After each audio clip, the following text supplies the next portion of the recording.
અમદાવાદના સરસપુરમાં ગત મહિને સગીરની આત્મહત્યાના કેસમાં એક નવો ખુલાસો સામે આવ્યો છે। અજાણ્યા આરોપીઓએ સોશિયલ મીડિયા ઉપર સગીરનો ન્યૂડ વિડીયો વાયરલ કરવાની ધમકી આપી 25,000 રૂપિયા પડાવ્યાનું સામે આવ્યું। ફોન પર સગીરને વારંવાર ધાક ધમકી આપી આરોપીઓ રૂપિયા પડાવતા હતા, જેને લઈને સગીરે 25 થી 30,000 ચૂકવ્યા હતા। આરોપીઓની ધમકીઓને કંટાળીને સગીર આત્મહત્યા કરી હોવાનું પોલીસનું પ્રાથમિક અનુમાન છે।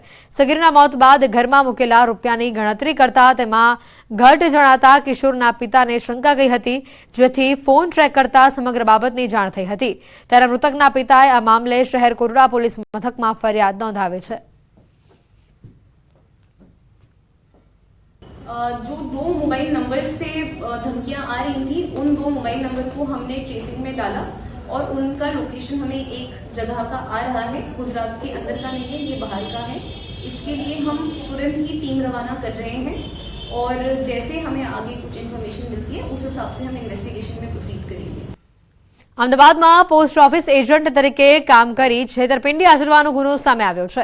આરોપીઓ અલગ અલગ રોકાણકારો પાસે પોસ્ટ ઓફિસમાં એફડી સહિતની વિગત મેળવી લેતા હતા અને ત્યારબાદ પાકતી મુદતે એફડીના પૈસા બારોબાર પોતાના એકાઉન્ટમાં મેળવી લેતા અને રોકાણકારોને નકલી પાસબુક અને બેલેન્સ સર્ટિફિકેટ આપી દેતા। જ્યારે એક રોકાણકારે પોતાની પાસબુક લઈ જઈને પોસ્ટ ઓફિસમાં તપાસ કરતા આ સમગ્ર મામલો બહાર આવ્યો હતો। સમગ્ર મામલે આર્થિક ગુના નિવારણ શાખામાં ફરિયાદ નોંધાતા 4 આરોપીઓની ધરપકડ કરવામાં આવી છે। આરોપીઓ અત્યાર સુધી 3,97 લાખની છેતરપિંડી કરી છે, તેમજ 14 જેટલા ભોગ બનનાર સામે આવ્યા છે।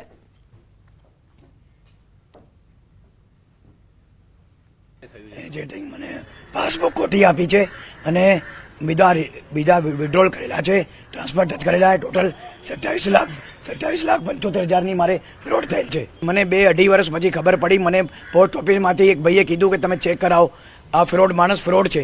ચેક કરી તો મેં આ બધું મારો પૈસા બધા કાઢેલ છે, જ્યોતિબેનની મારી ડુપ્લિકેટ સહી કરીને। સાહેબ, અમારી જોડે છેતરપિંડી તેજસભાઈ સાથે એમના વાઇફ ગીરાબેન અને દર્શનાબેન સાથે હતા અને અમારું એફડી 22માં રિન્યુઅલ થઈ હતી। એ રિન્યુઅલ એમણે ના કરી અને પૈસા અમારા ફાધરના એકાઉન્ટમાંથી પણ એમણે ઉપાડી લીધા અને રોજ ધક્કા ખવડાવે કે ભાઈ તમને પાસબુક અમને નહોતા આપતા, તો કે પોસ્ટ ઓફિસમાંથી પાસબુક નથી આવતી એમ કરીને કમસે કમ અમને 6 મહિના સુધી લબડાયા અને પછી અમને એક બેલેન્સ સર્ટિફિકેટ આપ્યું, એ પણ અમને ખોટું આપ્યું છે, સહી સિક્કાવાળું। ટોટલ આપણી સમક્ષ 13 અને આપણા જે અરજદાર છે તે એટલે કુલ 14 ભોગ બનનાર સામે આવેલ છે અને કુલ જે છેતરપિંડી છે તે 3,97 લાખની છેતરપિંડી હાલ તપાસના તબક્કે જાણવા મળેલ છે। અને આપના માધ્યમથી અમે એ અપીલ પણ કરીએ છીએ કે અન્ય કોઈ જો ભોગ બનનાર હોય તો તેઓ આર્થિક ગુના નિવારણ શાખાનો સંપર્ક કરી શકે છે અને આર્થિક ગુના નિવારણ શાખા દ્વારા પૂરતા પ્રયત્નો કરવામાં આવશે કે ભોગ બનનારને અમે ન્યાય અપાવીશું। વડોદરાના સમા પોલીસ સ્ટેશનમાંથી આરોપી ફરાર થયો છે। દારૂની હેરાફેરીમાં ઝડપાયેલો રાજુલાલ કાલુજાત નામનો આરોપી ફરાર થયો છે। આરોપીએ પેટમાં અસહ્ય દુખાવો થયો હોવાનું કહીને જમાદારને વિશ્વાસમાં લીધો હતો અને ત્યારબાદ એએસઆઈને ધક્કો મારી આરોપી ફરાર થઈ ગયો હતો। પોલીસ દ્વારા આરોપીને ઝડપી પાડવા ચક્રો ગતિમાન કરાયા છે। ભાવનગરના વાળુકંડ પાસે હત્યા બાદ 1 કરોડની લૂંટ ચલાવવામાં આવી છે। સુરતથી જમીનના સોદા માટે આવેલા પિતા પુત્ર પર જીવલેણ હુમલો થયો હતો, જેમાં પુત્ર વિપુલભાઈ લાઠિયાનું મોત નીપજ્યું છે, જ્યારે પિતા નિલેશભાઈ લાઠિયા ગંભીર રીતે ઇજાગ્રસ્ત થયા હતા। તો પિતા પુત્ર પર જીવલેણ હુમલા બાદ બંને પાસે રહેલા 1 કરોડ રૂપિયા લૂંટીને આરોપીઓ ફરાર થયા હતા અને જેથી ખળભળાટ મચી જવા પામ્યો હતો। સમગ્ર ઘટનાની જાણ થતાં પોલીસનો કાફલો સ્થળ પર પહોંચ્યો હતો અને આરોપીઓને ઝડપી લેવા તજવીજ હાથ ધરાઈ હતી।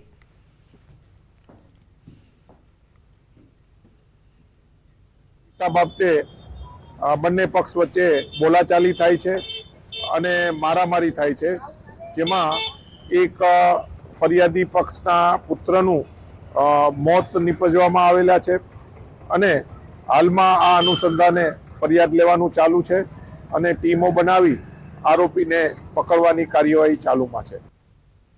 માંડવીના કરંજ ગામમાં પાણીની લાઇનમાં ભંગાણ થતાં મોટા પ્રમાણમાં પાણીનો વેડફાટ થઈ રહ્યો છે। ગામમાં છેલ્લા ઘણા સમયથી જીઈબી કેબલ નાખવાનું કામ કરી રહી છે અને જેમાં ખાડાના ખોદકામ દરમિયાન ઠેર ઠેર પાણીની લાઇનમાં ભંગાણ થઈ રહ્યું છે।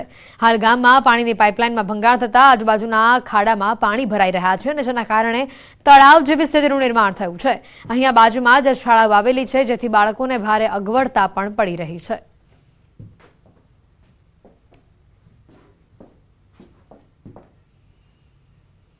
સમાચારોમાં હાલ રોકાઈશું એક બ્રેક માટે।